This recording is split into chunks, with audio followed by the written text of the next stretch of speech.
Hey, what's up, guys? I just want to talk to you a little bit about our height system. There have been a lot of emails asking me, per the dynamics on the page, what height system we use. Um, and we do talk about it. It's a little different than some out there, so I want to make sure that everybody's kind of understanding, where that all lies. Now, one thing to understand is, there's a methodology out there and an ideology out there that you should never talk about heights.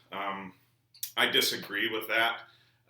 Just from, we want to make sure that everybody's, on the same page. Now, do I want people to get a protractor out or a ruler out? No, that's not the idea by any means. I think that's one end of the spectrum, just like I think the other end of the spectrum is never talk about it. I think it's a good idea so we can all be on the same page. We talk in terms of degrees. So because when it was explained to me, it made all the sense in the world that you're measuring an arc of the beat. We don't play like this, or if you're a bass drummer, you don't play like this. You're measuring an arc, and the way to do that with a little more reality behind that measuring system, if you will, would be in terms of degrees. And everybody can argue their height system is the best or that makes the most sense. And these people could argue that you shouldn't have one at all because differing velocities give you different volumes in the first place. That's all fine. I would encourage you not to even be a part of those conversations other than maybe learning something new from someone else. I think there's nothing wrong with that dialogue, but be careful of those out there that are trying to sway you into their thought process when it comes to that. Everybody's going to be different, but I just kind of wanted to lay out what we do here in terms of our height process. Now, I don't talk much to the front ensemble about this, hardly at all, but this is more for the battery. But playing position is going to be a slight angle down. We might talk about the two finger from the rim. If you're a snare quad drummer, basses have to clear the rim, so there's a slight angle in.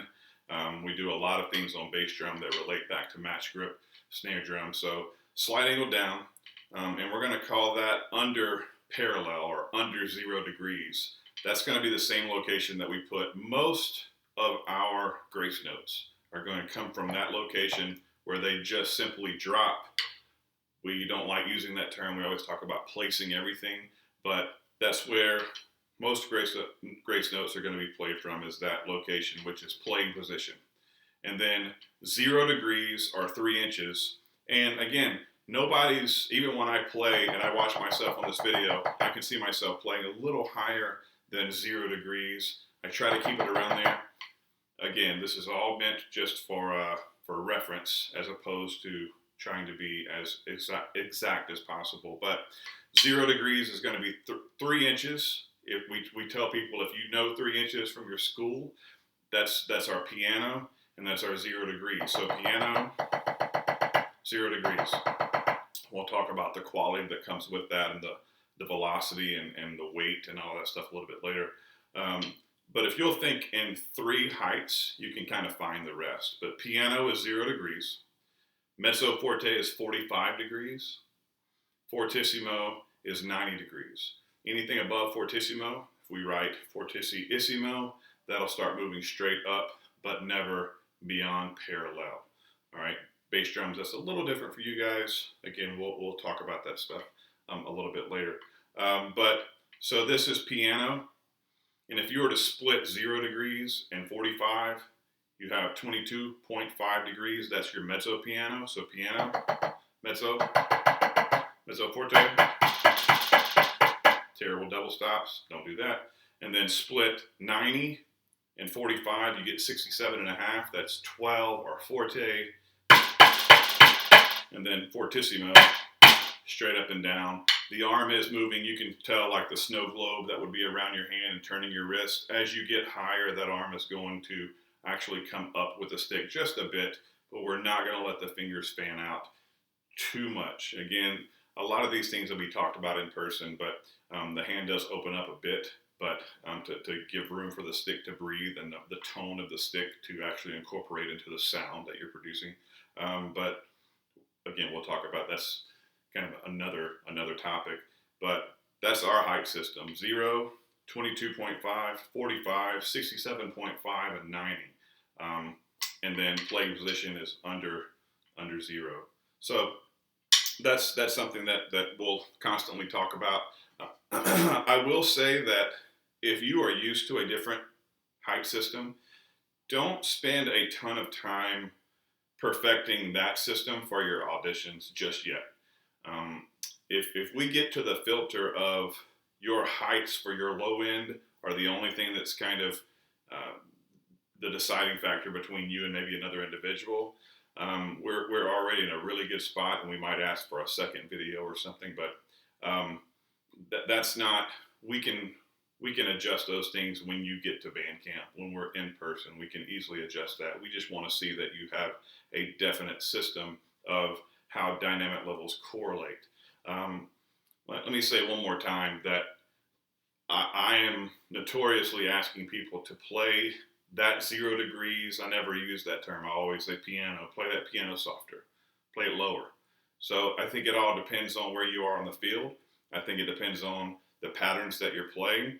I think it depends on what the horn line is doing along with what you're doing. Everything can be adjusted and everything can be relative, but I think it's a good idea to have a base formula that we are all on the same page with. Here's our stock forte. Here's our stock piano.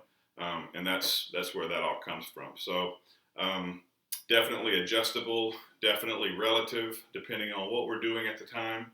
But that's what a lot of people have been asking for, is kind of what our height system was. So there you have that. The next video that I'll do is I'll be talking about stroke types, the 3 major stroke types, and then some others that are kind of woven into that.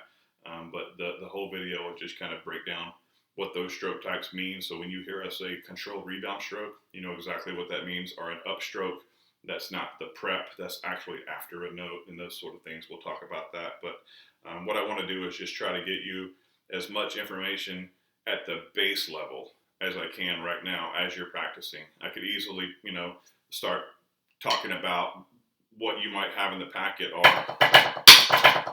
that kind of stuff, and we'll get there. But I think right now it's really important that we talk about the base level of what we're looking for and kind of how we operate on a day-to-day basis. But I don't want it to interfere with your current talent level and your current preparation either. If anything, I just want to kind of add to your thought process while you are preparing for these videos to be submitted. But I hope that helps. If you have any questions, shoot me an email. I'll be making more of these videos every day, couple a day or whatever, and I'll throw them into the Facebook group for you guys and kind of go from there. Cool. Roll Tide. Thanks. Bye.